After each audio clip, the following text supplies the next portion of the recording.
12 দফা দাবিতে ভোলায় বিদ্যুৎ শ্রমিকদের বিক্ষোভ ও মানববন্ধন।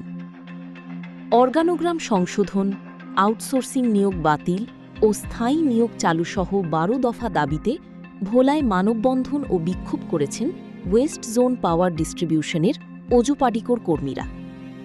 শনিবার 27 জুন সকালে ওয়েস্ট জোন পাওয়ার ডিস্ট্রিবিউশনের ওজোপাডিকোর ভোলা অফিস চত্বরে এ মানববন্ধন পালিত হয়। মানববন্ধনের আয়োজন করে পশ্চিমাঞ্চল বিদ্যুৎ বিতরণ শ্রমিক কর্মচারী ইউনিয়ন সিবিএ। মানববন্ধনে বক্তব্য দেন পশ্চিমাঞ্চল বিদ্যুৎ বিতরণ শ্রমিক কর্মচারী ইউনিয়নের ভোলা শাখার সভাপতি এসিম সোহাগ হোসেন, সাধারণ সম্পাদক মোহাম্মদ আবদুল্লাহ সহ অনেকে। এ সময় ইউনিয়নের বিভিন্ন নেতৃবৃন্দ, পিচরিট শ্রমিকসহ সংশ্লিষ্ট নেতাকর্মীরা উপস্থিত ছিলেন। কর্মসূচিতে বক্তারা বলেন, ওজোপাডিকোকে লাভজনক প্রতিষ্ঠানে রূপান্তর, গ্রাহক সেবার মান উন্নয়ন, চাকরির শর্তের উন্নয়ন, অর্গানোগ্রাম সংশোধন, নিয়োগ ও পদোন্নতিতে স্বচ্ছতা, বেতন ভাতা সংক্রান্ত সমস্যা সমাধান, শ্রম আইন, বিধিমালা, আইএলও কনভেনশন, সার্বজনীন মানবাধিকার ঘোষণা এবং টেকসই উন্নয়ন লক্ষ্যমাত্রার আলোকে শ্রমিকদের অধিকার নিশ্চিত করতে হবে। পাশাপাশি বৈষম্য দূরীকরণ, সামাজিক সুরক্ষা নিশ্চিতকরণ, পারস্পরিক আস্থা ও সুসম্পর্ক বৃদ্ধি, পেশাগত স্বাস্থ্য ও নিরাপত্তা, উন্নত কর্মপরিবেশ, জলবায়ু পরিবর্তনের প্রভাব মোকাবিলা এবং ভিন্ন মতাদর্শের কারণে কোনো কর্মচারীকে চাকরির সুবিধা থেকে বঞ্চিত না করার দাবি জানান তারা। বক্তারা ওজোপাডিকোর অর্গানোগ্রাম সংশোধন করে স্থায়ী পদ বৃদ্ধির দাবি জানান। সেই সঙ্গে অস্থায়ী ও আউটসোর্সিং কর্মচারীদের নিয়োগ বাতিল করে স্থায়ী নিয়োগ ও পে স্কেল বাস্তবায়ন, 12 দফা দাবি পূরণে সরকারের হস্তক্ষেপ কামনা করেন। দাবি মানা না হলে কঠোর আন্দোলনের হুঁশিয়ারি দেন নেতাকর্মীরা। আপনারা জানেন, আজকে আমাদের এই গেট সভার মূল 12 দফা। তার ভিতরে আমাদের বেতন কাঠামো আছে। আমাদের বেতন স্কেল গভর্নমেন্ট 1 জুলাই থেকে কার্যকারী করেছে। আমরা এখন পর্যন্ত কোনো সাড়া পাইনি আমাদের কোম্পানি থেকে।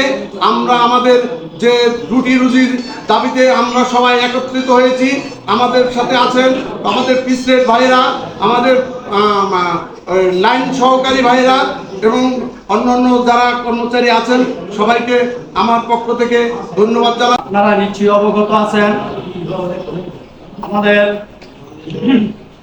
5ই আগস্টের পরে পশ্চিমাঞ্চল বিদ্যুৎ শ্রমিক কর্মচারী ইউনিয়ন সিবিএ 2140 সিবিএ হওয়ার পর থেকে, তারও আগে থেকে সিবিএ হওয়ার পর থেকে আমরা শ্রমিকদের কল্যাণে এই প্রতিষ্ঠানকে কিভাবে লাভজনক করা যায় সেই বিষয়টি নিয়ে আমরা আমাদের ম্যানেজমেন্টের সাথে বহুবার বসছি, তাদেরকে চিঠি দিয়েছি।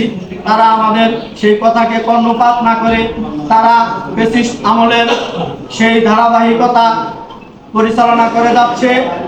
আমরা দীর্ঘদিন বলে আসছি, আমাদের সিবিএ কর্তৃক 12 দফা এই পশ্চিমাঞ্চল ওয়েস্ট জোন গঠন করার পরে এই সর্বপ্রথম আমাদের 2140 সিবিএ কর্তৃক শিল্প বিরোধ নিষ্পত্তি উত্থাপন করা হয়েছে।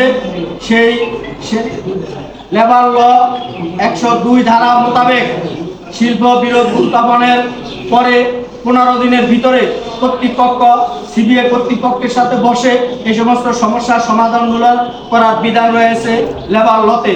কিন্তু সেই লেবার লকে উপেক্ষা করে বৃদ্ধাঙ্গুল দেখিয়ে আমাদের এই ম্যানেজমেন্ট আমাদের সেই সমস্ত শ্রমিকের যে সমস্যা, সেই সমস্যার সমাধান না করে তারা ফ্যাসিস্টের মতো আগের মতনই কার্যক্রম চালিয়ে যাচ্ছে। আর এই ধারাবাহিকতায় আমাদের সিবিএ কর্তৃক 12 দফা দাবি উত্থাপন করা হয়েছে। সেই দাবি বাস্তবায়ন করার জন্য আমাদের ওয়েস্ট জোনের সর্বজেলায় প্রত্যেকটি অফিসে আমাদের এই প্রোগ্রাম চলতেছে। আমরা যতই তাদেরকে সুস্থভাবে বলার কার্যক্রম পরিচালনা করার জন্য, আমাদের এগুলা সফল করার জন্য যতই বলি, তারা আমাদের কথা শুনে না। বিদায় আজকে আমরা গেট সভা দিতে বাধ্য হয়েছি।